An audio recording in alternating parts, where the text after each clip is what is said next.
Olá pessoas, sou o professor Marcos Filho, certo? Nós vamos dar início à segunda aula de Biologia e hoje o tema vai ser Ecologia, né? Nessa aula a gente vai conhecer um pouco mais dos conceitos que envolvem a ecologia e a gente vai compreender como esses conceitos nos ajudam a entender Biologia do ensino médio. O que a ecologia estuda? A ecologia ela é caracterizada por estudar as relações dos seres vivos entre si e com o ambiente. Seja essa relação entre os seres vivos de mesma espécie ou de espécies diferentes. E os principais conceitos que envolvem a ecologia, né, eles vão permear o estudo de biologia do ensino médio inteiro. O primeiro conceito é o conceito de biosfera. É um conceito da ecologia que é semelhante aos conceitos de litosfera, é toda a camada terrestre do planeta, o conceito de hidrosfera, que envolve toda a camada que tem água, né? A atmosfera, que é toda a camada que tem ar, que está no planeta. Né? A biosfera ela é definida por não ser homogênea, então ela vai estar espalhada de forma diferente em cada parte do planeta. E ela vai estar interagindo com as outras três camadas. E ela vai apresentar os seus limites definidos pela presença natural dos seres vivos. Ou seja, se o ser vivo ele naturalmente pertence àquele ambiente, então ali encontra-se uma biosfera. Se ele foi inserido artificialmente, pode não se caracterizar como uma biosfera. Outro conceito bastante difundido no estudo de ecologia é o conceito de ecossistema, que é definido pelo conjunto formados por comunidades bióticas que habitam e interagem em uma determinada região, e também pelos fatores abióticos que exercem influência sobre essas comunidades. Ou seja, é um conjunto, né, de fatores que vão envolver os seres vivos e as características físico-químicas do ambiente, certo? Esses ecossistemas estão espalhados tanto na camada terrestre, como vocês podem ver na imagem abaixo, como na camada aquática, como vocês podem ver na imagem acima. Outro conceito bastante comum e também que é fácil de confundir é o conceito de habitat. Habitat está relacionado ao lugar ou o ambiente físico em que um organismo vive e onde ele pode encontrar alimento, abrigo, proteção e companheiros para a reprodução, certo? Desde que ele esteja ali exercendo essas atividades que são inerentes à vida dele, a gente pode caracterizar aquele lugar como o habitat daquele organismo, certo? Aqui a gente tem vários exemplos de animais em seus diferentes habitats. Nicho ecológico é um conceito bastante complexo porque ele é subjetivo. Ele envolve várias coisas que não são tão visíveis assim no momento em que a gente está estudando, né, esse conceito. O nicho é um conjunto de diversas variáveis ambientais, né, relacionadas a uma determinada espécie e seu modo de vida. Como vocês podem ver na imagem, aqui eu trouxe um exemplo do macaquinho, e ele vai ter uma série de outros fatores que vão afetar a vida dele, como outros macacos, os predadores, o local de reprodução, temperatura, umidade, e tudo isso vai moldando, certo, o modo de vida desse macaco. Então, a gente pode considerar tudo isso aí, o conjunto disso tudo, como um nicho ecológico que esse macaco ele possui, que ele ocupa no ambiente dele. Um conceito muito confuso, né, porque ele está presente em outras áreas das ciências, é o conceito de população. Mas, em biologia, esse conceito ele é caracterizado por um conjunto de indivíduos da mesma espécie que vivem numa mesma área em um determinado período, certo? Então, essas populações elas podem estar sempre unidas ou elas podem se unir de acordo com o período do ano. Aqui a gente tem o exemplo de diferentes populações, como a população de formigas, que ela sempre vai estar unida, certo? Ou a população de pinguins, que dependendo da espécie de pinguim, eles se reúnem apenas em uma estação do ano e depois eles se separam novamente.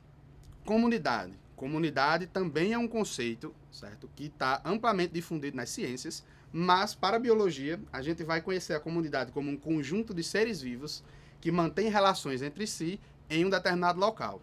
Esses seres vivos são de espécies diferentes, como a gente pode ver aqui na imagem do coral, né? Tem vários tipos de peixe, tem tartaruga, tem o recife, está tudo aqui interagindo em um determinado local, espaço físico, né, debaixo d'água, e eles vão se caracterizar como uma comunidade, porque eles vão estar interagindo entre si. Existe uma série de interações que todos esses organismos vão fazer, né, que vai manter a vida ali funcionando. A cadeia alimentar ela vai ser um conceito linear e facilmente identificável e você pode até montar esquemas mentais da cadeia alimentar com muita facilidade, porque é uma relação linear, certo? Então a gente vai ter 1, 2, 3, 4 os passos bem definidinhos, sequenciais. A gente pode definir cadeia alimentar como uma sequência linear de organismos que se alimentam uns dos outros. Então, a gente vai ter, como na imagem aqui, o capim vai servir de alimento para o boi e o boi vai servir de alimento para o ser humano, certo? E aí a gente vai ter uma relação linear. Então, a gente vai ter o primeiro passo com o capim, o segundo passo com o boi, o terceiro passo com o ser humano, bem definido. Muito fácil de entender. Já a teia alimentar vão ser várias cadeias alimentares que interagem entre si. Na natureza, as cadeias alimentares elas se cruzam. Então, todos os níveis, todos os passos, como eu falei anteriormente, eles podem se encontrar e podem interagir formando um emaranhado, como da imagem ao lado, né? E o resultado dessas interações distintas vai ser a teia alimentar. Quando a gente encerra esse assunto de teia e cadeia, a gente conhece as relações ecológicas. Então, todos os seres vivos eles estabelecem relações uns com os outros. Tanto na mesma espécie, vamos chamar esse tipo de relação de relações intraespecíficas, quanto de espécies distintas. E essas relações se chamam relações interespecíficas, né? Essas relações podem ser harmônicas, quando não há prejuízo para nenhum dos indivíduos envolvidos, ou desarmônicas, quando há o prejuízo para pelo menos um dos indivíduos envolvidos, certo? Um deles vai se prejudicar. Então, a gente aqui tem ao lado a imagem de várias, né, relações, sejam elas teóricas, como o caso do mosquito, né, que isso é um modelo didático, é uma fotinha, uma imagem, um desenho, como práticas, que aí vão ter os leões, a águia e os peixinhos. Vamos dividir, certo? Sempre aqui as relações em harmônicas, e aqui no texto eu vou mostrar para vocês se trata de uma relação intraespecífica ou interespecífica, certo? A primeira delas vai ser a relação harmônica, que a gente chama de sociedade.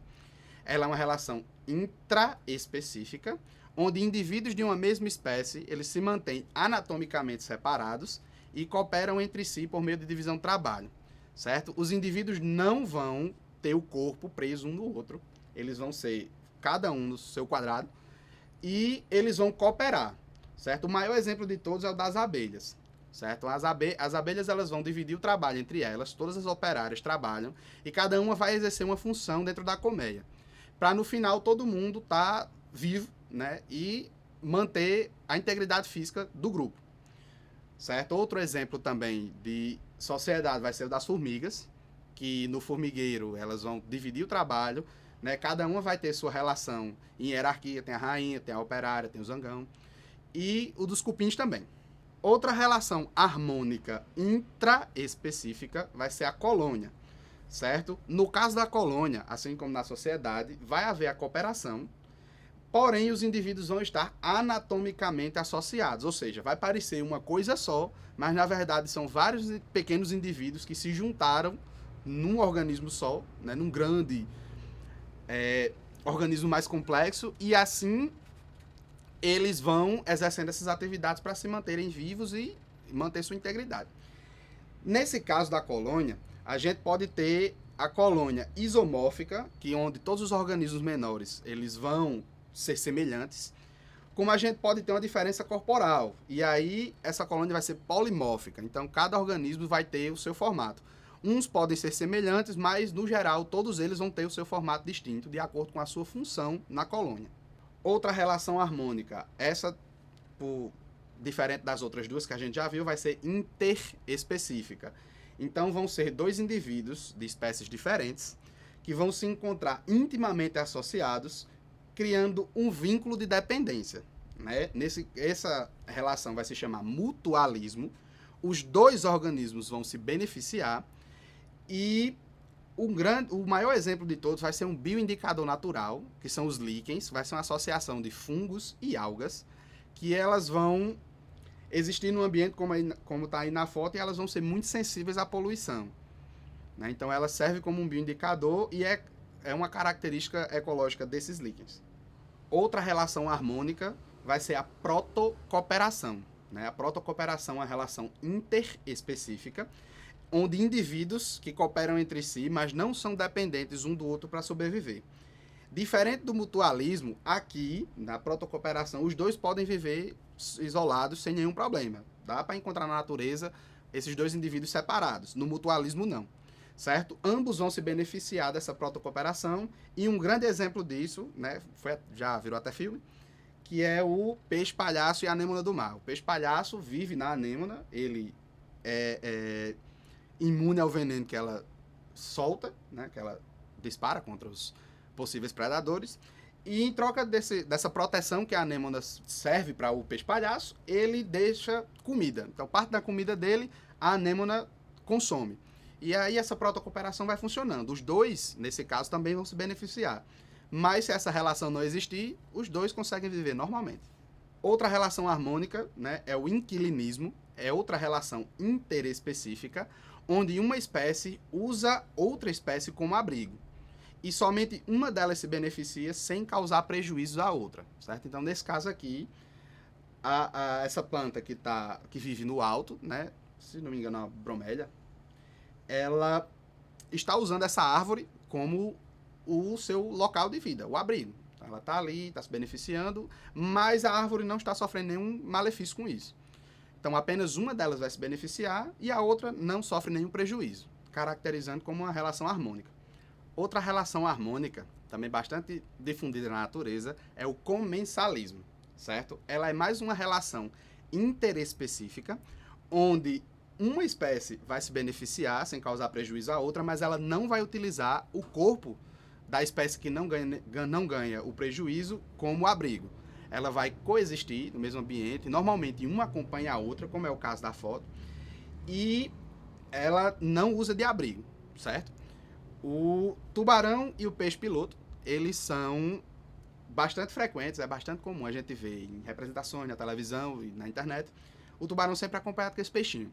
O peixe vai se alimentar, né, dos restos de comida do tubarão e o tubarão indifere para ele. O tubarão não tem nenhum tipo de benefício, né, em relação a isso. Ele só deixa o peixe lá e é isto. Agora a gente começa as relações desarmônicas, né?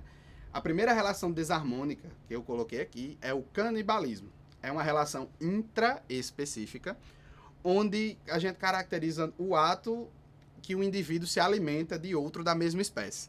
O exemplo mais comum, né, na nossa região é o exemplo do louva-a-Deus. Durante o período reprodutivo, a fêmea do louva-a-Deus, ela precisa de alimento para começar a fazer a manutenção energética para que ela consiga gerar todos os filhotes. Então, no ato reprodutivo, a fêmea, ela come a cabeça e parte do tronco do macho, certo? Como está mostrado, exemplificado na foto. E isso é um ato de canibalismo, é um indivíduo comendo outro da mesma espécie, se alimentando de outro da mesma espécie. Essa relação, ela é desarmônica e ela vai permear as duas classificações. Ela pode ser intraespecífica, então nós temos indivíduos da mesma espécie competindo, e ela pode ser interespecífica. Então, a competição pode acontecer entre indivíduos de espécies diferentes também. Normalmente, né, a gente vai ter os principais recursos para que os indivíduos vão competir. Vai ser parceiros sexuais. Esse é exclusivo da intraespecífica, né? Então, apenas indivíduos da mesma espécie competem por parceiros sexuais.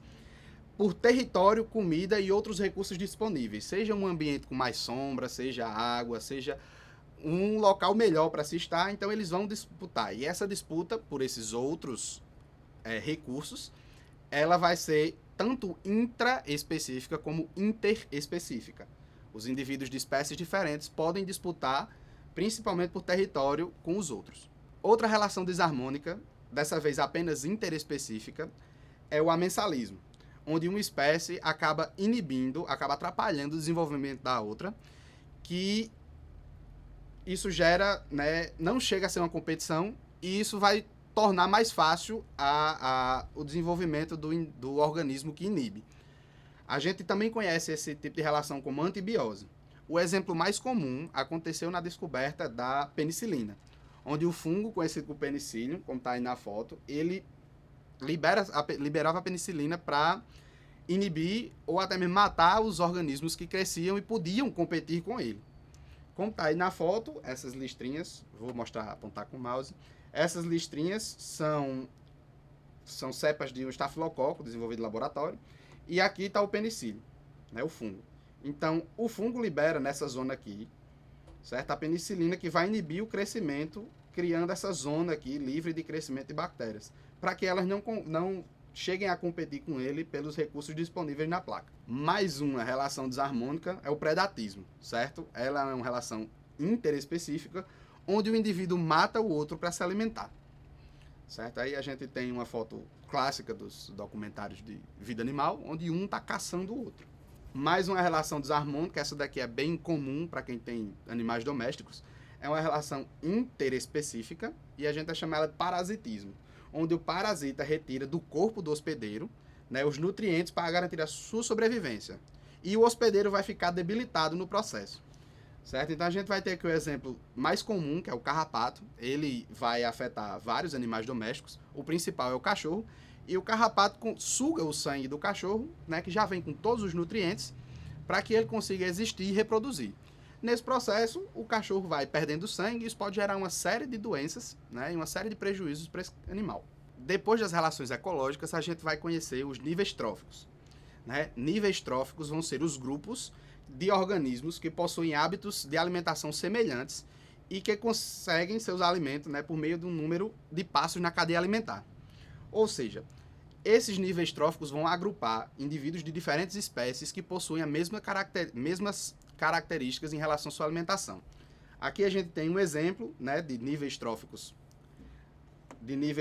semelhantes, onde tem um representante de cada nível. Aqui a gente vai ter fungos e bactérias, plantas, insetos, animais de pequeno porte e animais de grande porte. Né? Podemos dividir esses níveis tróficos em três.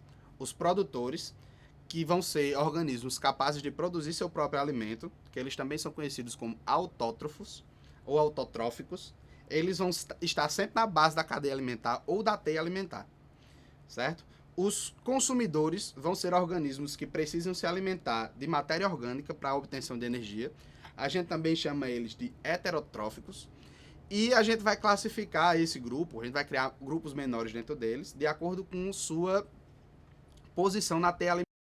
Então, eles vão ser primários se alimentarem diretamente dos produtores, secundários se alimentarem dos consumidores primários, terciários se eles se alimentarem dos consumidores secundários e assim por diante, né, aumentando gradativamente. E o último grupo vão ser os decompositores. Eles também são organismos heterotróficos e eles são organismos que realizam um processo chamado de decomposição. Daí o nome decompositores. Eles vão pegar nutrientes químicos importantes para o ambiente e vão liberar, certo? Devolvendo esse material para que o ciclo energético continue. Então, os decompositores vão ser responsáveis por degradar essa matéria orgânica e devolver para o ambiente esses nutrientes para que esse nutriente comece o ciclo novamente. Então, os produtores vão se aproveitar desse nutriente e por aí vai. Esses decompositores atuam em todos os níveis tróficos. Então, eles vão decompor os produtores, eles vão decompor os consumidores e eles decompõem até os próprios decompositores. Sempre que tiver uma matéria orgânica que precisa ser decomposta, eles vão atuar. Mais um conceito que causa bastante confusão, né, são as pirâmides ecológicas. As pirâmides vão ser representações gráficas, né, visuais gráficas, das interações entre as espécies. Né? Cada um dos níveis tróficos vai interagindo e a gente vai ver isso num gráfico. Esse gráfico vem em forma de pirâmide. E eles vão apresentar o fluxo de energia e matéria entre esses níveis tróficos. Na base da pirâmide sempre vão estar os produtores e à medida que a gente vai subindo, a gente vai encontrando os consumidores. Nesse caso, como os decompositores atuam em todos os níveis da pirâmide, eles não aparecem nessas pirâmides. A primeira das três pirâmides, né, vai ser a pirâmide ecológica de números. Vai ser uma pirâmide que representa a quantidade dos indivíduos em cada nível trófico. Então ela pode ser apresentada de duas formas. A primeira vai ser uma pirâmide no formato normal, né, onde os números vão diminuindo gradativamente. Então a gente vai ter um exemplo de número de ervas, depois os roedores que consomem essas ervas e depois as águias que consomem os roedores. Né?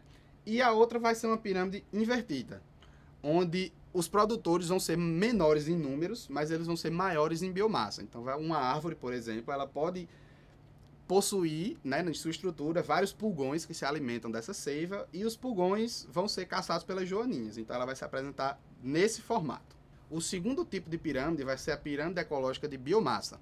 Ela vai apresentar a biomassa e a quantidade de matéria orgânica presente no corpo dos organismos em cada um desses níveis tróficos. Então ela normalmente vai apresentar o peso de cada um dos níveis. Como você pode ver, aqui a gente vai ter o quilo dos produtores, vai ter o peso em quilo dos consumidores primários e o peso em quilo dos consumidores secundários. né? Sempre mostrando o nível trófico e o peso dessa categoria inteira. E a última vai ser a pirâmide mais complexa, porque ela engloba várias informações sobre a fisiologia desses indivíduos e sobre a fisicoquímica que está envolvida, né, nesses processos fisiológicos. Esse fluxo vai diminuir em direção aos níveis tróficos mais altos, pois parte da energia incorporada pelos indivíduos vai ser dissipada no formato de calor. Então essa pirâmide vai ter um formato normal, onde a base vai ser maior, e à medida que vai subindo, a gente vai tendo a perda dessa energia, né, em quilocalorias, como está sendo apresentada. E aqui, assim como na pirâmide anterior, a gente vai ter as quilocalorias, vai ser a unidade de medida, né, dessa pirâmide, e o nível trófico. Então é quilocalorias dos produtores, quilocalorias dos consumidores e assim por diante. Mais um conceito que sempre costuma aparecer quando a gente fala de ecologia é o conceito de sucessão ecológica, que é o nome dado à sequência de comunidades biológicas, que a gente já viu que são, desde a colonização de um ambiente até a comunidade clímax, que é a comunidade que vai se estabelecer naquele ambiente e vai ser a que vai perdurar por ali, né? Essas mudanças, elas vão acontecendo, na verdade, de forma ordenada e gradual, como vocês podem ver aqui na imagem. O começo vai se dar por gramíneas pequenas e assim elas vão sendo substituídas até que elas se tornem, o ambiente receba uma comunidade de plantas com um porte arbóreo, né? Elas vão ser árvores grandes e vão ocupar esse ambiente, né, após essas mudanças. Então a gente pode ver visualmente a escala dos indivíduos, né, como é que eles vão se distribuir, e aqui embaixo dessa barrinha o tempo em anos que esses indivíduos vão demorar para ocupar esse espaço, né? E essa mudança sempre vai ser ordenada. Então primeiro essa, depois essa e por aí vai até chegar ao máximo, que a gente vai chamar de comunidade clímax. E o último, né, dos nossos conceitos aqui vai ser o conceito de poluição ambiental. A poluição, ela vai ser a introdução acidental ou intencional no meio ambiente de substâncias ou energia que resultem em consequências negativas para os seres vivos. Sempre que a gente depositar alguma coisa, seja substância ou energia, que traga um prejuízo, né, a gente vai ter uma poluição. Atualmente, a poluição é considerada um dos mais graves problemas ambientais no mundo. Certo? Não é um problema só no Brasil. E existem tipos de poluição. A primeira delas vai ser a poluição sonora, que ela vai ser caracterizada pelo excesso de ruído que afeta a saúde dos organismos em um ambiente. Certo? Existem vários organismos que são afetados pelo excesso de ruído, como é o caso dos morcegos, que usam a ecolocalização para se locomover e para se alimentar, dos pássaros, que eles vão usar a ecolocalização, por assim dizer, né? Eles vão localizar seus parceiros sexuais usando o canto. Então, os passarinhos, eles cantam para dar início ao processo reprodutivo. E para os seres humanos, a surdez, que ela vai ser causada pelo excesso de ruído. Inclusive, existem algumas normas em relação ao trabalho em locais que tem esse ruído, que é preciso algumas proteções, né?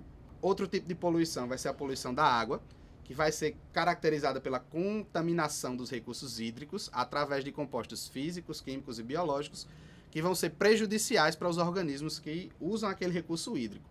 Outro dos tipos da poluição é a poluição do ar, que ela vai ser caracterizada pelo lançamento de grandes quantidades de gases ou partículas sólidas ou até mesmo líquidas na atmosfera, podendo provocar efeitos negativos, como a chuva ácida, que ela é extremamente prejudicial para estruturas, né, sejam elas naturais como árvores ou artificiais como prédios e casas, e o efeito estufa, que está diretamente relacionado ao aumento da temperatura em escala global.